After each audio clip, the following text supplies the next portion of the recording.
আদালত চত্বরে ওঠানামা করার সময় ঠিক এমনভাবেই কাঁধে ভর দিয়ে আহত অবস্থায় দেখা যেত বিএনপি নেতা সালাউদ্দিন কাদের চৌধুরীকে। ফ্যাসিস্ট হাসিনার সরাসরি নির্দেশেই তার উপর করা হতো এমন অমানবিক নির্যাতন।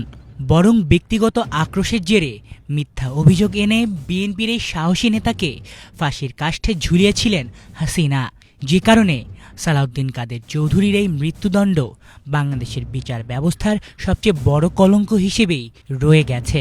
ওই এলাকার মানুষ তো যুদ্ধাপরাধী মনে করে না। এখন টঙ্গিপাড়া থেকে যদি এলান দাও যে কি যুদ্ধাপরাধী দাও, অসুবিধা কি আছে? সাল 2010 সালাউদ্দিন কাদের চৌধুরীকে গ্রেফতার করা হয় রাজধানীর বনানী থেকে। এরপর থেকেই তার উপর চলে অমানসিক নির্যাতন। গ্রেফতারের পূর্ব মুহূর্ত এবং গ্রেফতারের পরসহ কারাবাসের বেশিরভাগ সময়ই তিনি হতে থাকেন ভয়াবহ নির্যাতনের শিকার।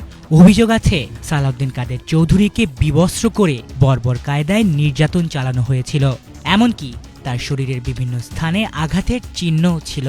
এমনটাই জানিয়েছিলেন তার আইনজীবী। নির্যাতনে তার শারীরিক অবস্থা সংকটাপন্ন হয়ে উঠলে দ্রুত তাকে পিজি হাসপাতালে নিয়ে চিকিৎসা দেয়া হয়। আদালতে হাজির করার সময়ও তার নাক দিয়ে ঝরছিল রক্ত, যে ছবি এখনো ভাইরাল নেট দুনিয়ায়। যে সালাউদ্দিন কাদের চৌধুরী ক্ষমা চাইবেন এবং কোনো পাগলও বিশ্বাস করবে না এই গভর্নমেন্ট ক্ষমা করবে। আর এই নির্যাতনের মাঝে কারাগার এবং আদালত পাড়ায় হাসিনা আঁকছিলেন সালাউদ্দিন কাদের চৌধুরীকে পৃথিবী থেকে সরিয়ে দেওয়ার পৈশাচিক নকশা। অভিযোগ আছে মানবতা বিরোধী অপরাধের দায়ে এই নির্ভীক নেতার পক্ষে সাক্ষী দেওয়ার জন্য 100 জনের একটা তালিকা জমা দেওয়া হয়েছিল, কিন্তু ফ্যাসিস্ট হাসিনার কোর্টচালে কারো সাক্ষ্যই গ্রহণ করা হয়নি সে সময়। ফাঁসির 4 ঘন্টা আগেও সালাউদ্দিন কাদের চৌধুরী জানতেন না সেদিনই তাকে পাড়ি জমাতে হবে পরপারে।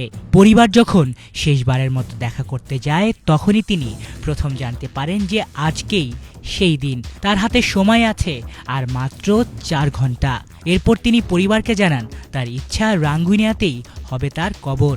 শেষ ইচ্ছা শুনেই চৌধুরী পরিবার রাঙ্গুনিয়াতে কবর খননের কাজ শুরু করে, কিন্তু ফ্যাসিস্ট হাসিনা আর তার পেটোয়া আওয়ামী বাহিনী সেটিও হতে দেয়নি। তার লাশ কবর দেয়া হয় রাউজানে। শুধু সালাউদ্দিন কাদের চৌধুরীকে ফাঁসি দিয়ে ক্ষান্ত হননি ফ্যাসিস্ট হাসিনা। 2016 সালে সালাউদ্দিন কাদের চৌধুরীর পুত্র হুম্মাম কাদের চৌধুরীকেও হাসিনার নির্দেশে গুম করে রাখা হয় আয়না ঘরে। আওয়ামী লীগের দীর্ঘ 16 বছরের শাসনামলে নিজের পৈশাচিক চরিত্র ঢাকতে একের পর এক জীবন নেয়ার ঘৃণ্য খেলায় মেতে ওঠেন ইতিহাসের অন্যতম খলনায়িকা শেখ হাসিনা। আলিফ Chowdhury, Bangla vision, news desk.